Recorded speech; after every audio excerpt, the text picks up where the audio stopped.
Let's return to This Week in America. Here's your host, Rick Bratton. Welcome back, everybody, coast to coast, This Week in America.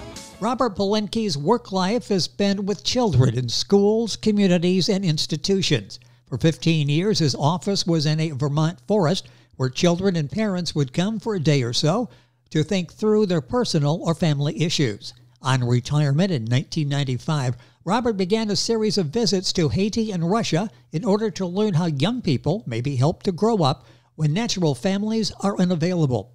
He has written several books, taught at Harvard, Boston University, and Concordia University, was the founding dean of Goddard College's individualized master's degree program. Recently, he embarked on a study of his family's history.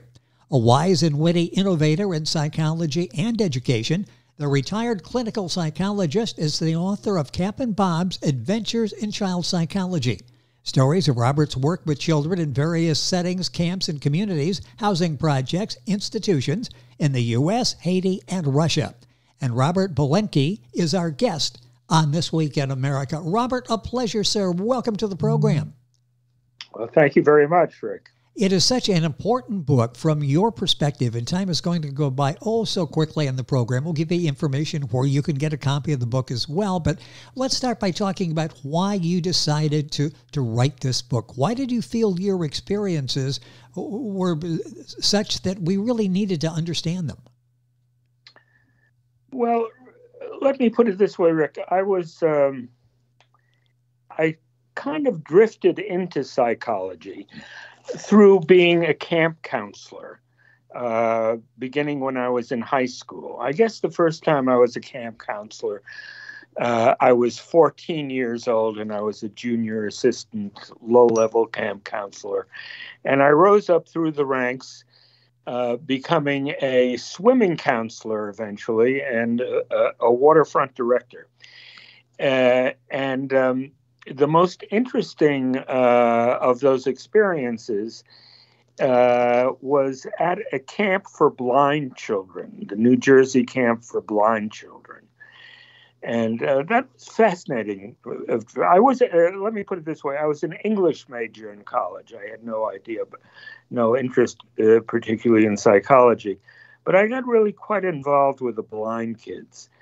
And still, I was not sure what I wanted to go into.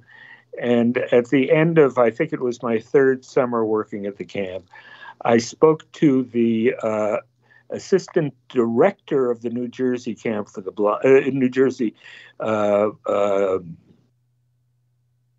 Institution for the Blind. Yes. And I said, I don't know what I want to do with my life. What do you suggest I do? And she said, well, you should become a psychologist in the field of the blind.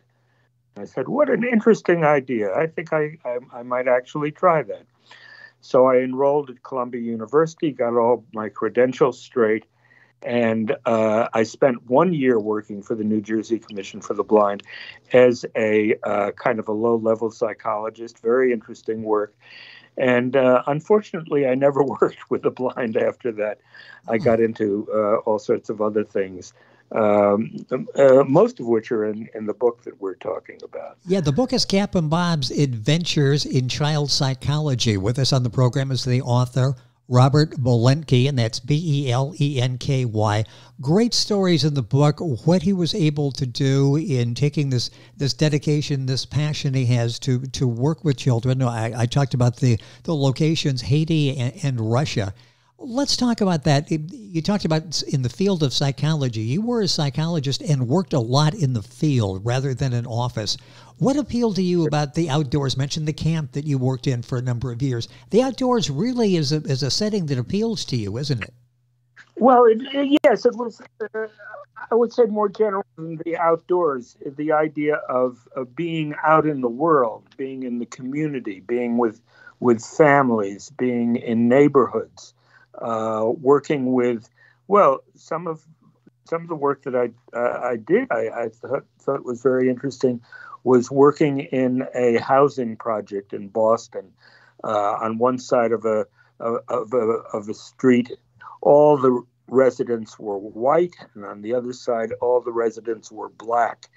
And we worked together with both groups, and they, with our help, I guess, our encouragement, they took over, and with the agreement of the housing authority, they took over a basement in one of the housing projects on the black side of the street, and they ran a preschool, a daycare center for the very young children, and then that enlarged into something else when we encouraged them to bring in neighborhood teenagers to help them run the preschool. The teenagers were actually our target population. They were kids who were considered bad kids in school. They were having a hard time in school, and we gave them something constructive to do with supervision, both from the parents and from us. We were consulting with the parents, and the parents were consulting with the teenagers. So it was that kind of complex thing that I really got into. And after that, I worked as a community mental health psychologist through the Harvard Graduate School of Education in a neighborhood with a very high crime rate and a high delinquency rate, and also where a motorcycle gang hung out. And I got involved with a motorcycle gang. Wow. I've never ridden a motorcycle gang, a motorcycle, but I was considered a good guy as far as they were concerned. One very brief anecdote. You got to stop me because I could drivel on. And I love the story, so go ahead. All kinds of details, but we had moved after years in Boston, 11 years. My wife and I lived in Boston. After all this work with the motorcycle gangs and the poor people and all that, we moved to Vermont, where I got this job working at Goddard College. And one day, my wife and I and her mother, a very sweet, intelligent old lady, were sitting in the living room minding our own business, talking and chatting in the evening, when all of a sudden we heard coming up our dirt road the roar of many motorcycles. The motorcycle gang descended on our house, our little tree house. They marched in, and they announced that they were having a squabble within their gang, and they had come all the way from Boston to have me arbitrate. So they came in, they took over the house. One group said one thing, and the other group said another thing, and they argued and they fought. They didn't fight physically, they argued. And finally, they settled it. They shook hands. They went into our kitchen. I invited them in, and they grabbed everything in the refrigerator, gobbled it down, left, hopped on their motorcycle, and roared away into the night. And that was the last I saw of my motorcycle gang. There are so many stories like that in Robert's book, Captain Bob's Adventures in Child Psychology. Robert Belenky, Belenky, is our guest on the program. When you look back, as you're writing the book and all these memories come rushing back to you, how do you evaluate what you did, your service, your work? Were you able to touch lives in the way you hoped to when this all began for you? Well, nothing was ever perfect. Oh, yeah. Real life. There were ragged edges. It was real life. On the other hand, what I was really measuring it against was a more conventional approach to psychology of the sort that I learned in graduate school. And what I was really interested in was not so much looking into the individual, not so much looking into the twists and turns of the of an individual person's psyche, but rather seeing viewing the person as part of a larger group, whether it was a family or a community or a school or a camp, where people interact with other people, and to think about the individual as part of the group, and the group as a function of individuals, rather than something intrapsychic, if Yes, that makes any yes. sense. So that's what I tried to do. You see, having come into psychology through not only camping, but I might say that, well, I began the book talking about my early life. Because my mother was an educator, a progressive educator, a follower of John Dewey, and all kinds of stuff like that. I was sent to very interesting progressive schools, schools run by disciples of John Dewey's, where the kind of psychology that I finally ended up practicing and advocating was very much in the air. The stress on community, the stress on affiliating with something larger than the private self, seeing the self as part of other selves. So I don't know if I'm making myself clear. Yes, I understand. I'm trying to say complicated things quickly, but when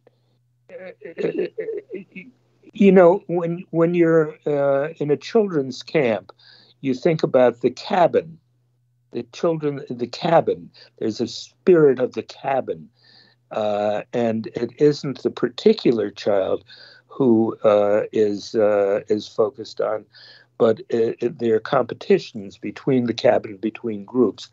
For example, in the Camp for the Blind, the New Jersey Camp for Blind Children, which was, as say, a formative experience for me professionally and personally. We had a Boy Scout camp down the road, and the Boy Scouts came to the camp to watch the blind children in the water, and the blind kids picked up the condescension that was in the air from the Boy Scouts, that they were taking pity on them, and the kids were sensitive to this. And our kids, several of them were very good swimmers. So one kid says to me, he says, "Let's challenge those Boy Scouts to a swimming meet." So we did that, and the Boy Scouts agreed. We had a swimming meet, and our kids were practicing and taking it very seriously. I don't know what the Boy Scouts were thinking, but we had the meet, and the blind kids beat the Boy Scouts. Good. I was hoping that was going to be the outcome. I mean, just such great stories in Robert's book, Captain Bob's Adventures in Child Psychology. Robert Belenky, Belenky. So many stories in the book. Go ahead, finish that thought, please. I was going to say, you should call me Bob, because I'm identifying myself as Captain Bob in the book. And the reason I'm Captain Bob is that in our place in the woods, we had 2 canoes and a sailfish. And that was it. We had 3 boats, so I was the captain. And that's how I got to be Captain Bob. Well, Bob Belenky then is our guest on the program, and that gives you a warm feeling for what Captain Bob was able to do in working with these young people, not only in the United States. I mentioned Haiti and in Russia, and we'll talk about that here in a second. What do you hope people take away when they read your stories, your reflections? You're capturing the spirit of these young people, not only here, but in Haiti and in Russia. What do you hope the takeaway is? What do you hope we learn? Well, it's, I don't, there's a kind of attitude that that I think is valuable that one can come away with when working with people from a very different background. Yes. If you get close to people, it's not just a question of poverty. People who are living in poverty, or people who are of a different race or a different country, speak a different language. So if you get close enough to other people, you many of these things that I was listing begin to appear superficial. You begin to feel something in common with these people who initially seem to be so different from such a different world. I found it,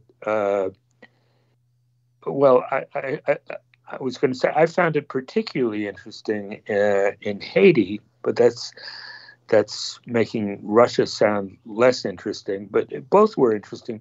But a newer experience for me really was Haiti, where I became very close to a lot of children, a lot of people who are working with children, doing very imaginative work with kids. Trying to learn something from the Western, the American and British, Yes, French experiences, but also inventing their own and doing things that we would do well to emulate. So and to be able to see the full humanity of people who we normally view as being very different from ourselves. In Russia, it was the same thing, although different in the sense that my family came from Russia, and my father's generation and my maternal grandfather's generation. So I heard a lot about Russia growing up, and we were Russian Jews. So we were kind of the out-group in Russia. And going back to Russia, and also my father coming to America returned to Russia because he was a Yiddish speaker, and he became an agricultural expert going back to Russia, teaching Jews how to be farmers. Jews were forbidden to be farmers, so he became an educator also. But going back to Russia after the revolution, and Russia, of course, was our enemy and so on. But to break through all of that and to find that I mean, it's trite to say this. You may be expecting world-shaking insights from this, but you work on this kind of level, and you find that people are people. I mean, well, yes. It's very trite. And that's one thing that comes across is we may think there are great differences out there. People are people, and it's a book of love and how we see the world through your eyes and what you were able to go through. I've got a couple of minutes left in the program. It's gone by way too quickly. Our guest on the program is Robert Belenky. The book is Captain Bob's Adventures in Child Psychology. Book available at Amazon, GothamBooksInc.com. Gotham Books, bringing good books to life. And all this is on our website, thisweekinamerica.us. It's what impact has this made on you? As I see you in the book, the joy that it brings you, the peace that it brings you, the love that it brings you in working and sensing your changing lives. And you have fun with the kids too. This is what a therapist having fun with the children. What's this been like? What's this been like for you? You know, you picked up on really the central issue. It's been incredibly enjoyable to me. I mean, I'm restless in retirement. I miss it all. May I read a little piece sure, go ahead. from the book? Yes, please. I think is sort of illustrative of the point that you're making. Okay. It was the winter of 2005. I rode into town on the bed of a pickup truck that was loaded with American volunteers. The truck drove us from La Vallée, way up in the mountains where our program was held, down to Jacmel, the beautiful Haitian coastal city. I descended the truck. A middle-aged fellow came up to me and said, "I know you. Where's your daughter?" His smile revealed several black holes that had once contained teeth. He was peddling Cuban cigars. He displayed them in a tray that he held in front of them. "But," I said, "I'm afraid I don't remember you." "Ah," he explained, "you and your daughter visited Jacmel in 1980. You hung around with us kids. They called me Petit Frère then, little brother. I was 7 years old." "Yes," I said vaguely, searching my memory. "I do remember, of course. You look different now, Petit Frère." Alice was 21 at the time. She had become interested in Haitian culture. With some anxiety mixed with a sense of adventure, I had accompanied her to protect her, I told myself. And it goes on from there. That really can't. Yes, I thank you for reading that, because that captures the essence of what we've been talking about in the program. Yes. Unfortunately, the time has gone by way too quickly. Hopefully, we can do a part 2 or part 3 or part 4 of this and get more of the story that Robert tells in his book, Cap'n Bob's Adventures in Child Psychology. With us on the program, the author, Robert Belenky. That's Belenky. The book at GothamBooksInc.com. Of course, Amazon, all of the usual places. Cap'n Bob, thank you for joining us on the program. You talk about your ancestors here, and that's fascinating. And I understand you're doing studying family history now. Is that the next book you're working on? Well, yeah, you might say so. Although this book starts with the whole thing about my family. Yes. Early. So I have nothing to do. I'm retired, so there's nothing to do but sit and write.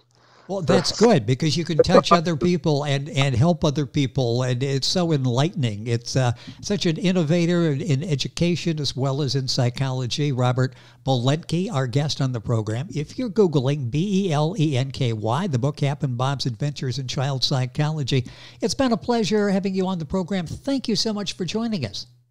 Thank you, Rick. It's been wonderful. Been a pleasure to have you on the program. And again, the book available, Amazon. You'll find it at GothamBooksInc.com, bringing good books to life, all the usual places. Link on our website, thisweekinamerica.us. And we're back on today's program right after these messages.